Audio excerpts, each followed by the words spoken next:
Kenapa Yesus yang disebut Raja segala Raja, tetapi kelahirannya harus di kandang domba dan diletakkan di palungan? Bersama saya kita akan merenungkan kebenaran firman Tuhan dengan tema Yesus Raja segala Raja, kenapa harus lahir di palungan? Sebelumnya kita akan membaca kebenaran firman Tuhan terlebih dahulu dalam Lukas 2 ayat yang ke-7. Demikian firman Tuhan.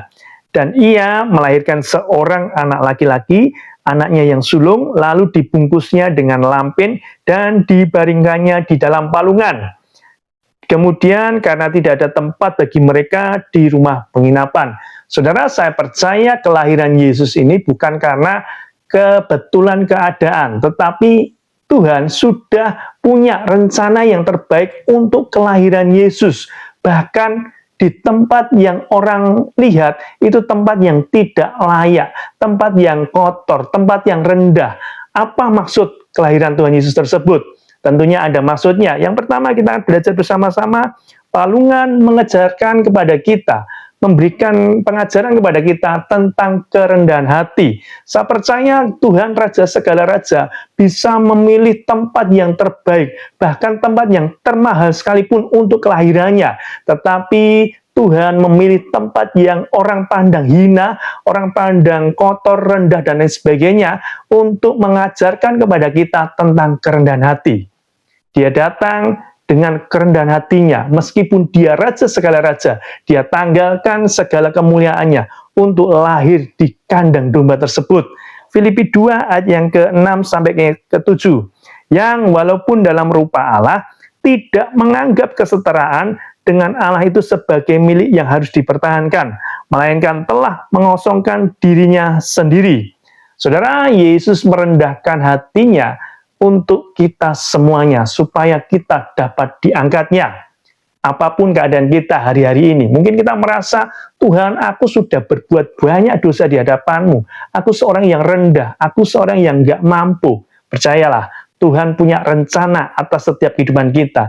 Dia mau datang dalam kehidupan kita, sekalipun kita tidak layak untuk menerima kedatangannya. Seperti apa yang menjadi pembicaraan Yohanes Pembaptis pada waktu Yesus datang, kemudian dia hendak membaptisnya. Dia berkata, sebenarnya aku nggak layak. Yang perlu kamu baptis itu aku. Tetapi Tuhan Yesus dengan kerendahan hatinya mengajarkan kepada Yohanes Pembaptis untuk dia tetap dibaptis. Jadi yang pertama, palungan mengajarkan kepada kita semuanya tentang kerendahan hati. Apapun yang kita miliki hari-hari ini, biarlah kita juga semakin rendah hati. Ketika kita diberkati, kita rendah hati. Ketika kita di posisi yang paling tinggi pun, kita tetap rendah hati. Karena apa? Kita meneladani apa yang Yesus ajarkan. Itu yang pertama, yaitu palungan mengajarkan tentang kerendahan hati. Kemudian yang kedua, Yesus datang untuk semua orang. Saudara, kalau kita cermati berita Natal, pertama-tama datang juga buat para gembala. Para gembala ini sekali lagi, orang yang bukan orang yang berada, bukan orang yang terpandang, bukan orang yang terhormat, tetapi Tuhan mau kabarkan sukacita Natal ini pertama-tama kepada para gembala. Lukas 2 ayat yang ke-10 sampai ke-11. Jangan takut, sebab sesungguhnya aku memberitakan kepadamu kesukaan besar untuk seluruh bangsa. Saudara, Yesus datang itu bukan hanya untuk mereka yang kaya, bukan hanya untuk mereka yang punya jabatan, tetapi Yesus mengajarkan sekali lagi, dia datang dengan kerendahan hatinya untuk semua orang. Tidak terkecuali. Jadi Yesus datang untuk semua orang. Palungan mengajarkan kerendahan hati, kemudian dia mengabarkan sukacita Natal ini untuk semua orang. Itu makna yang kedua. Bagaimana Yesus mengajarkan sekali lagi kerendahan hati bagi setiap kita. Kemudian yang ketiga, palungan mengingatkan kita untuk memberi ruang bagi Yesus.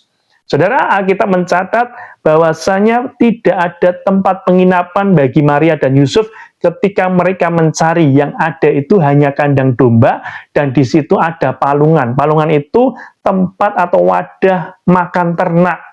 Ya, sekali lagi ini berbicara tentang ruang hati kita, ruang hidup kita. Sudahkah kita menyediakan ruang hati, ruang hidup kita untuk Yesus, ini perlu kita cermati, karena selama ini mungkin kita sibuk waktu kita untuk pekerjaan kita, untuk aktivitas kita lupa untuk menyediakan waktu kita, menyediakan hati kita, menyediakan segala sesuatu yang Tuhan mau atas kehidupan kita. Jadi, Palungan memberikan pengajaran kepada kita semuanya, bahwasanya ini adalah ruangan yang disiapkan untuk kedatangan Tuhan, untuk meletakkan bayi Yesus.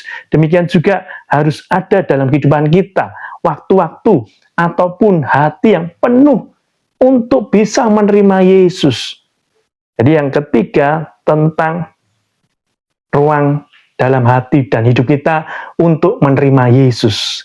Kemudian yang keempat, apa yang bisa kita pelajari dari renungan kali ini, yaitu makna kehidupan kita hari ini. Kita belajar bahwasanya hidup itu sederhana tetapi bermakna, seperti kedatangan Tuhan Yesus. Sederhana tetapi bermakna. Sampai hari ini dan sampai kapanpun dunia akan memperingati kedatangan kelahiran Yesus Kristus 2000 tahun yang lalu di kandang domba dan diletakkan di palungan tersebut. Artinya apa? Meskipun sederhana, tetapi bermakna bagi semua orang. Kemudian rendah hati dalam segala keadaan. Yesus mengajarkan sekali lagi, dia datang dengan kerendahan hatinya untuk mengajarkan kepada kita.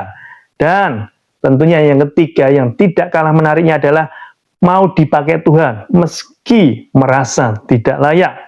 Biarlah setiap waktu kita, setiap hidup kita mau dipakai oleh Tuhan. Kita tidak lagi rendah diri. Tuhan, aku tidak ada dalam kamus kehidupannya Tuhan. Yang ada adalah ketika kamu mau, maka aku memampukan kamu. Itu yang mau Tuhan perbuat atas setiap kehidupan kita. Dan biarlah renungan kali ini membawa berkat bagi kita semuanya. Kita boleh bagikan kepada mereka yang memerlukan. Bahwasanya Allah datang untuk semua orang, tak terkecuali, bukan sekedar mereka yang hidupnya kudus, tetapi bagi mereka yang berdosa sekalipun, Allah mau datang, mau memulihkan, mau mengampuni bagi mereka semuanya. Kiranya renungan ini memberkati kita semuanya, nama Tuhan Yesus dipermuliakan. Mari kita sama-sama tutup dalam doa. Bapa, terima kasih buat anugerah kasih-Mu.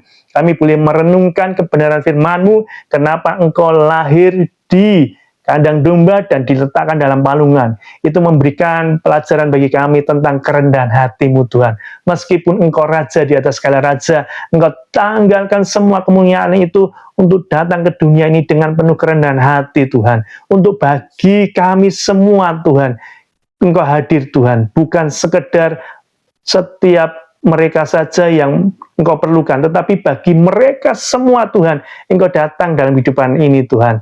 Bagi mereka yang berdosa sekalipun Tuhan, Engkau menerimanya Tuhan. Dan biarlah kami senantiasa boleh menyediakan hati kami, hidup kami, apapun yang Tuhan mau perlukan dari kehidupan kami sepenuhnya Tuhan mau pakai Tuhan. Kami persilakan untuk Tuhan bisa pakai kehidupan kami ini Tuhan. Terima kasih Tuhan, kami tutup renungan kali ini, dan kami percaya semua hormat kemuliaan hanya bagi nama Tuhan kami Yesus Kristus. Haleluya, amin.